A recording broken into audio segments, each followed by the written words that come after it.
Bonjour à tous et bienvenue dans cette nouvelle vidéo dédiée au langage VBA. Alors, aujourd'hui nous allons parler d'une petite instruction qu'on appelle SendKey.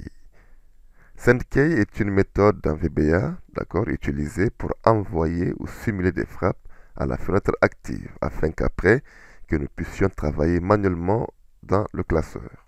Je rappelle que cette instruction est l'un des sujets complexes à comprendre. Peu d'entre nous actuellement l'utilisent et nous devons l'utiliser si c'est notre seul dernier recours. Comme vous le savez tous, les touches courantes que nous utilisons avec le clavier pour les raccourcis sont CTRL, SHIFT et ALT. Donc, avec cette méthode SendKey, nous devons les utiliser avec des caractères spéciaux. Le tableau que je vous montre à l'écran actuellement montre les caractères spéciaux pour les trois clés communes. Donc, pour la touche CTRL, c'est le carré qui la représente, d'accord? Pour la touche Shift, c'est le plus qui la représente. Et pour la touche Alt, c'est le pourcentage qui la représente. Pour simuler une frappe ou bien un raccourci dans Excel directement, nous devons parfois faire touche CTRL ou touche Shift ou touche Alt plus une autre touche, d'accord? Par exemple, la flèche basse. Donc, comme je le disais tantôt, la fonction, du moins l'instruction SendKey, vous permet d'envoyer des frappes à la fenêtre actuellement active, d'accord? Et est souvent utilisée pour contrôler souvent les applications qui ne prennent en charge aucune autre forme de communication ou les raccourcis qui n'ont aucune représentation dans le langage VBA. Par exemple, nous prenons un exemple, le raccourci Alt flèche basse. Évidemment, vous pouvez avoir du mal à comprendre verbalement cette instruction-là, mais avec une approche plus pratique, nous allons mieux comprendre cette merveilleuse fonction. Alors, revenons dans Excel et nous allons essayer de créer une petite base de données. D'accord? Par exemple, ici, nous allons mettre nom, prénom, statut. D'accord? Statut. Voilà, je vais m'en sortir. Donc, ce que nous allons faire ici, comme vous le savez, quand nous écrivons par exemple Ali, nous mettrons Kader. Et là, automatiquement, nous aurons statut marié, célibataire, veuf ou autre. Alors, nous allons essayer de créer une liste déroulante là, sans l'onglet données, avec la touche Alt et flèche basse. D'accord? Par exemple, si je suis mis là avec la touche Alt, je clique rapidement, Alt flèche basse, comme vous le constatez, nous avons déjà statut qui est affiché de notre liste déroulante. D'accord? Ce raccourci ne peut pas être représenté dans l'enregistreur de macro. On peut l'essayer. Alors, je fais développeur. Si vous n'avez pas cet onglet-là, vous regardez mes précédentes vidéos, vous aurez la procédure à pouvoir afficher cet onglet-là. Alors là, enregistrer une macro, je vais mettre liste déroulante. Voilà. Et je fais OK. Là, je suis mis la touche Alt et flèche basse. OK? Je vais sur l'onglet données et du mot développeur et j'arrête l'enregistrement. Alors là, nous allons faire un tour dans le code pour pouvoir visualiser ce que le code nous aura apporté. Je fais Visual Basic et nous avons notre code qui se trouve dans le module 1. D'accord? Je fais un double clic. Vous le constaterez que aucun code n'a été régénéré par cette instruction d'enregistrement. De là, je vais supprimer ce module-là. D'accord?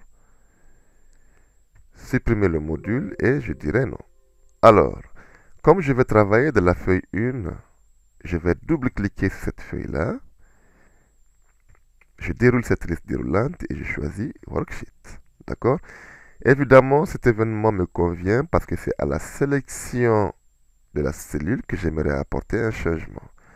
Alors, ici, je vais créer juste une petite condition.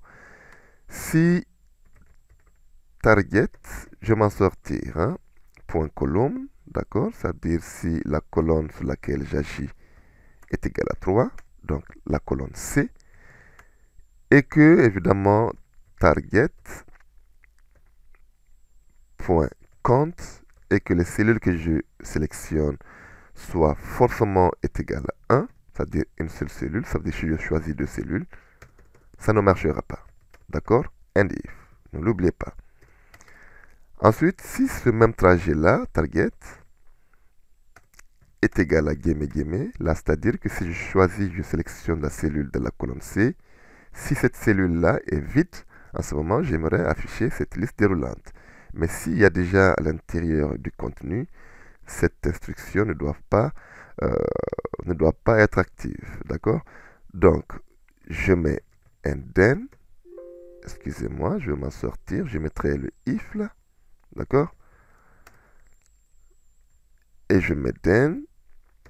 N'oubliez pas de remettre votre second and if.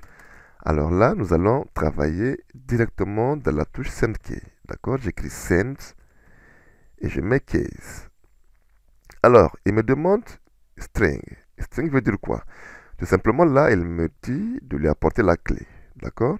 La clé, je vous ai expliqué précédemment que la touche contrôle est représentée par le carré. D'accord? La touche shift par le plus et la touche alt par le pourcentage. Ici, nous allons essayer de travailler avec les deux touches combinées, alt et flèche basse. Alors, nous allons ouvrir deux guillemets et nous allons nous placer à l'intérieur de ces guillemets-là. Pour pouvoir représenter cette touche alt, alors je vais mettre un pourcentage. J'ouvre ici une accolade. Cette touche est représentée par down. D'accord? La touche flèche basse. OK? Et je ferme mon accolade. Et c'est fini. Alors vous allez faire pareil pour pouvoir renvoyer des touches et simuler des raccourcis dans votre fichier Excel. Nous allons essayer cette instruction-là, mais nous allons écrire Ali, nous allons écrire Kader, et là, dès que nous saisissons cette cellule de la colonne C, statut s'affiche. Bon, je vais évidemment écrire, par exemple, marié, d'accord? Écrire un second nom, Kader. Kader Ibrahim, voilà. Et dès que je me place dans la cellule de la colonne C, automatiquement, cette touche Alt et flèche basse est simulée. Alors, soit je sélectionne les données de la liste déroulante ou je saisis, voilà. Ensuite, je continue, Niger Excel. OK. Donc, avec le nom, je mets Excel. Automatiquement ici, la liste s'ouvre, d'accord? Mais si je ne veux pas, je vais encore écrire célibat. D'accord? Et vous allez faire pareil pour simuler toutes les touches dont vous avez besoin. Mais attention, il faut utiliser cette méthode que si c'est le seul recours que vous avez. J'espère que cette petite vidéo vous aura plu et va vous aider dans vos projets. N'hésitez pas à liker cette vidéo si ça vous plaît. N'hésitez pas à vous abonner à notre chaîne Niger Excel pour pouvoir soutenir cette chaîne et vous apporter du meilleur contenu. Quant à moi, je vous dis à très bientôt dans une prochaine vidéo. Merci et ciao.